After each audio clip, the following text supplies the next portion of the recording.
Ito na nga bagong update, holding hands ng Kim Pao, bagong dilulo ng mga panay. Totoo yan ha?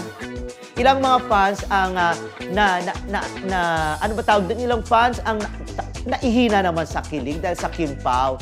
Dahil din sa eksenang, sana ipakita natin ang video, Carl ha? Pakita natin ang video na habang pumapasok sa venue, actually sa ano to sa Cebu yata ito Habang pumapasok sa venue itong dalawang to at kumakanta si Kim, grabe ang holding hands sila at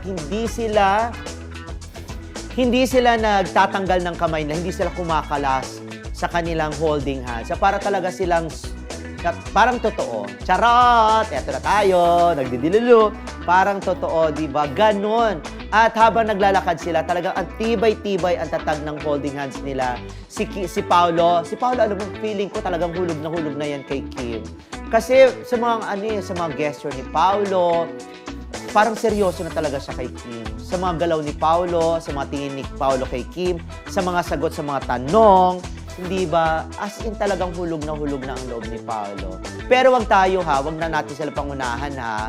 Hintayin natin sila ang mag-announce kung talagang meron sila o wala.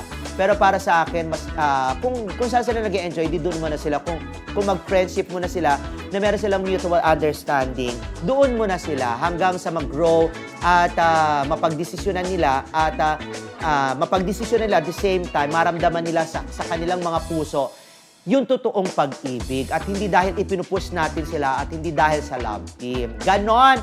Para magtagal sila, mamaya dyan kung pinilit natin sila tapos hindi naman pala, kumbaga parang malata lang, di ba? Hindi pa masyadong luto, magkakahiwalay yan.